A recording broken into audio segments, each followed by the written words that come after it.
안녕하세요. 빅마우스 14화 요약 및 웹피셜입니다. 오늘도 반전에 반전이 가득한 이야기들이 가득했습니다. 그리고 오늘 새롭게 알려진 사실이 있었습니다. 바로 강성근 회장의 아들입니다. 그런데 이 아들을 연쇄살인마로 이야기합니다. 아마도 이 아들 때문에 모든 일이 발생된 것으로 보입니다. 지금까지 강성근 회장은 자식이 아닌 사람들에게 사업을 물려주려 하는 모습을 보여왔고, 그로 인해 강성근 회장의 마음을 얻기 위해 공지훈과 최도하가 바꾸게 움직여왔습니다. 그래서 회사를 물려줄 자식이 없는 것으로 생각되어 왔습니다. 그런데 알고 보니 강성근 회장에게는 아들이 있었습니다. 그런데 그 아들을 무척이나 싫어하는 모습을 보이며 연쇄살인범이라고까지 합니다. 강성근 회장의 아들이 죽인 것으로 보이는 여인의 모습까지 화면에 나왔습니다. 강성근 회장의 아들은 어떤 사람들을 죽인 것일까요? 최도하가 강성근 회장을 죽일 때 강성근 회장은 자신의 친구가 죽은 것에 대해 그 손주에게라도 사죄를 하고 싶다고 말했습니다. 어쩌면 강성근 회장의 지시에 의해 조성현의 할아버지가 죽은 것이 아니라 강성근 회장의 아들의 지시에 의해 죽은 것 같습니다. 그리고 아들을 떠올릴 때 화면에 보였던 죽은 여자가 바로 모박의 딸일 것 같습니다. 강성근 회장의 아들은 조성현의 할아버지도 모박의 딸도 모두 죽인 것 같습니다. 그래서 강성근 회장은 아들을 해외로 보내고 다시는 한국에 오지 못하게 하라고 한 것으로 보입니다. 어쩌면 강성근 회장이 조성현의 가족을 죽게 만든 장본인이 아니라 강성근 회장의 아들이 모두를 죽게 만든 장본인일 수도 있습니다. 그럼 그렇게 연쇄살인을 하고 어떻게 감옥에 가지 않고 해외에 있는 것일까요? 아마도 그 죄를 대신해서 감옥에 온 사람이 바로 부천교도소의 사형수 광현인 것 같습니다. 광현이는 많은 사람들을 죽인 연쇄살인범으로 감옥에 와 있는데 보기와 다르게 너무나 온순한 모습입니다. 그리고 엄마에 대한 그리움과 걱정이 많은 사람입니다. 광현의 가족들은 가난한 사람들이었는데 미호가 찾아간 곳은 좋은 아파트에 살고 있습니다.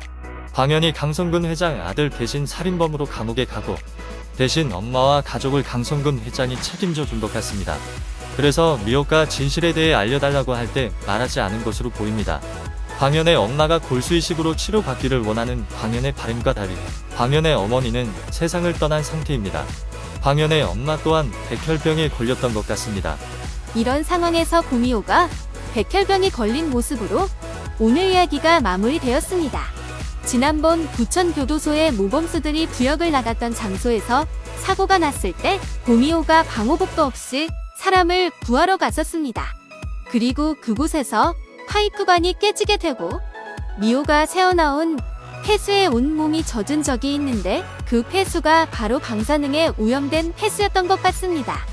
그로 인해 미호가 방사능에 킥폭이 되어 백혈병에 걸린 것 같습니다. 이대로 미호가 백혈병에 걸려 죽음을 맞이하게 되는 것은 아닌지 너무나 걱정이 됩니다. 제발 고미호가 안 죽었으면 하는 바람입니다. 이런 상황이 되었으니 다음 이야기에서는 광현이 자신의 입을 열어 NK화학에서 있어지는 일들과 함께 자신이 감옥에 오게 된 이유 또한 공개되어 최도하에게 반격을 가하는 상황이 나올 것 같습니다. 어쨌든 강성근 회장은 오늘 조성현인 최도하의 복수로 죽게 되었습니다. 강성근 회장이 최도하가 조성현이라는 것을 알게 되었지만 함께 있던 비서가 최도하의 신복이었기 때문에 모든 것을 최도하에게 알려준 것 같습니다. 그래서 최도하는 자신이 살 수 있는 방법으로 강성근 회장을 죽인 것 같습니다.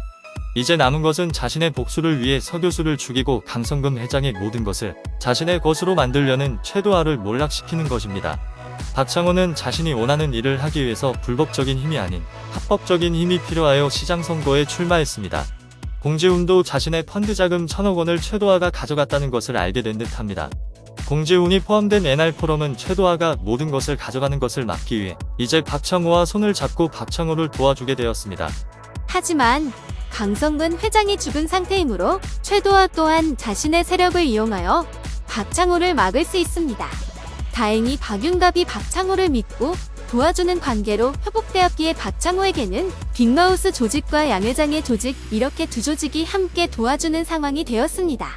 이제 남은 이야기는 두 번입니다. 두 번의 이야기로 최도하도 잡고 논문의 내용을 세상에 공개하여 방사능 유출이 되고 있는 현실도 바로 잡아야 합니다. 다음 이야기에서는 진실이 하나 둘 공개되면서 많은 놀라움을 줄 것 같습니다. 반전에 반전으로 가득한 빅마우스 14화 리뷰였습니다. 재미있으셨다면 구독과 좋아요 부탁드립니다. 여러분들의 구독과 좋아요가 더 좋은 영상을 만들게 합니다. 지금까지 해피해성의 리뷰나라였습니다.